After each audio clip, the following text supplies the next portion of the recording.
Welcome to the Debunking Economics podcast with Professor Steve Keen. I'm Phil Dobbie. Now, at one time, it was the thing all money was tied to. Today, gold seems to be the thing that investors rush to in times of uncertainty. Does gold play any part in the way the economy operates, other than being just something else people can invest in and try and keep their money secure? And how good is it at doing that? That's today on the Debunking Economics podcast. Well, gold, we have been obsessed by it, haven't we? Take the Californian gold rush, for example, when the non-native population of that state rose from 800 in March 1847 to 100,000 by the end of the following year. And it's been around since around 3600 BC. Well, long before that, of course, but that's when the ancient Egyptians started smelting it. And it was the goldsmiths who created money from it, basically, by issuing promissory notes for anybody who'd stored gold with them. And we still use it today as an alternative to currency. It is the ultimate safe haven. When we're unsure about the value of bonds or equities, we buy gold. So why gold? I mean, it's seen as something that maintains its value when times are tough, but only surely, Steve, because we tell ourselves that it retains its value. I mean, so we buy it when the market is down. That pushes the price of gold up, and we basically do that just because we've just told ourselves it's a limited resource. If we buy it when there's nothing, we're worried about buying anything else, we're going to be safe with gold. But surely it's only because we're telling ourselves that's the way it's always been. Well, this is actually the one of the most amusing videos I've seen on that front is the comedian who's behind the 5 Star movement in Italy. And I've forgotten his name straight away. But he was the guy who founded the 5 Star. He can't actually run for office because he was involved in a car accident where somebody got killed. And that means he got a manslaughter charge. That means he can't actually run for office in Italy. But he was the person who set up the 5 Star movement. And he made well before he became a politician. He had a video talking about the nature of money. And as soon as I heard him talk, I thought, I wish this comedian was a politician, because he actually knew what he was talking about. Because saying money is basically a promise to pay. But he said, what about gold? He said, well, what happens with gold is you dig a hole in the ground, throw away a huge amount of muck, get a tiny amount of gold out of it, and you go put it in a safe, which is another hole in the ground. And he said, so what's going on there? He said, it's just the fact that we believe that it's worth something, which is why we do it. But I mean, if there actually is, it's worth discussing the physical reasons why gold has this aura. Well, it's a limited resource. No, I mean, but it's not a resource. It's an element. Yeah, this is something which took science a long time to work out that it was this, because, of course, we go back to before Newton. If you go back to Newton himself, I see a lot of people criticize Newton because, Newton developed the laws of calculus, but he was also an alchemist. Well, nobody at the time of Newton knew that there were such things as molecules or atoms. They were simply unknown. So you had this heavy thing called lead, another heavy thing called gold. You saw chemical reactions without knowing that's what they were, that could convert. I don't think it was actually done at the time, of course, but take 2 gases, hydrogen and oxygen, light a flame. Apart from a large explosion, you've also got water. So there was this capacity to convert one thing into another. And why shouldn't somebody as intelligent as Newton think it was possible to find a formula to convert lead into gold before we knew that both lead and gold are elements, not things you can change using chemical reactions? And, of course, the other thing about it is, how do you actually make gold? This is a technical question. How do you make gold? You don't make it, do you? You can dig it up. You in the universal sense. How does the universe make gold? Oh, I wouldn't have a clue. I don't know. Okay. Compression of like any other element, isn't it? I mean, it's well, in fact, all the elements come from reactions inside. Apart from the Big Bang itself, the elements come from reactions inside suns, and because our sun turns hydrogen into helium. That's where the source of its energy, nuclear fusion. Higher up, and you can start getting through all the breakdowns that occur at high levels of pressure as stars go through their life cycle. They exhaust the helium, it compresses, you start getting helium formed into carbon. and then another reaction.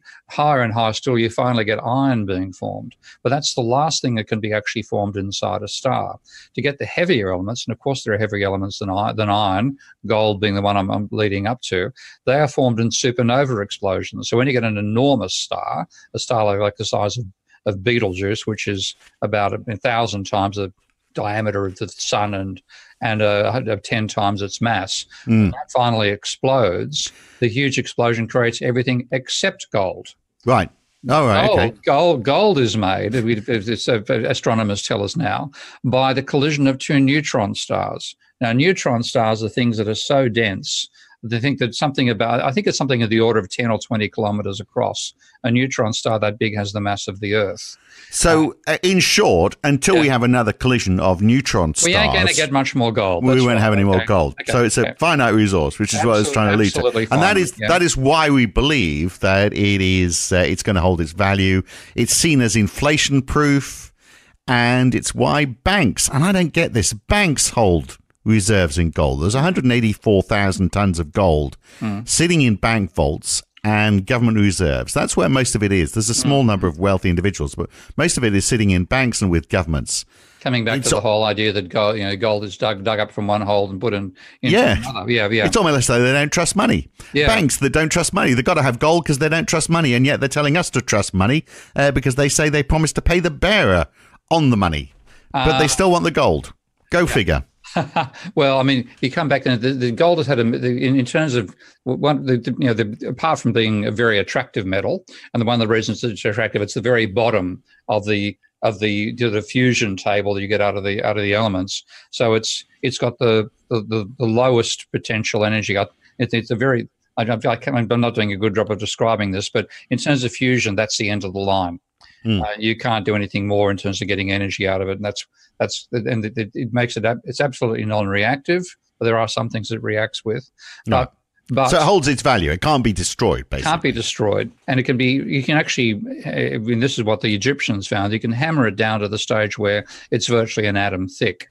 So it's able to be it's very malleable. All sort of stuff. It works in jewelry. We're found in technical uses in the 20th century. It's an essential component in circuit boards because of low resistance. So all these things make gold very, very special. But because of this, if you go back in history, you made the comment about goldsmiths becoming the first banks. Yes, that's a myth. Is it? Okay. Because let me back that up, and you tell me what's wrong with it then. Because my understanding was that goldsmiths were basically holding the gold for people, and then people were coming and asking for their gold, but very often, I mean, they were basically given a receipt, weren't they? Here's my gold. Okay, well, let me give you a piece of paper. When you want your gold back, just bring that piece of paper back. And then eventually, goldsmiths realized that people weren't coming back that often to ask for the gold, so they could actually issue more bits of paper than they had gold to substantiate it. And that's something which is feasibly a historical event, but it postdates the invention, the creation of money by several thousand years. Right. Because if you look back at the archaeological records of the Sumerian civilization, which two of my good friends are Cornelia Wunsch, who's the absolute expert on the language. She translates the cuneiforms, and Michael Hudson, the economist, is also an anthropological bent to him. And the currencies then weren't gold; they were rocks or stones or no. They were promises to pay, and this is the thing. It's because money is fundamentally a promise to pay. So on a tablet or whatever. On a tablet, When you go, there's actually an Australian researcher called Jane Gleeson who wrote a book called Double Entry, explaining the evolution of accounting. But she makes the point that, again, we're looking at the early records, but the earliest civilization that created was a large-scale civilization was the Sumerian civilization, what we now call Iraq, that part of the world, when it was fertile. And that civilization started off with, we all know of cuneiforms. These are the clay tablets that have got things pressed into which are actually writing. Well, it turns out they're preceded by what the archaeologists first of all thought were kids' toys, because you had a little container like a small pot with a lid on it. And then inside the lid, there'd be all these little objects, miniature cows, miniature sheep, miniature goats, etc., etc. It turns out that was actually accounting. It wasn't a kid's toy at all. It was a way of recording what your debts were in a symbolic sense to somebody else. Sort of like an early form of taxation, wasn't it, really? It's sort of like, so money was in effect being issued so that you knew how much you had to pay back to the community. It was more like a sense of debt with both commercial debts and household debts. There were ways of recording the debts between commercial entities, which were not the ones which were subject to jubilees back in those days, and the debts between households, which were subject to the jubilees. And then gold became more relevant because we started to trade more, or as Steve puts it in the longer version of this podcast, where we started to fight wars more. So a particular currency was pretty useless if it meant a king owed you, but that king was dead. So if you want to hear the full version of this podcast, you'll need to subscribe at debunkingeconomics.com or become a supporter of Steve Keen on Patreon. Go to patreon.com/Prof Steve Keen. There's 170 or so of these podcasts now. If you subscribe, you'll get access to this in full and all the other podcasts in this series. So hopefully you'll do that. We'll see you back here soon. I'm Phil Dobbie. Thanks for listening.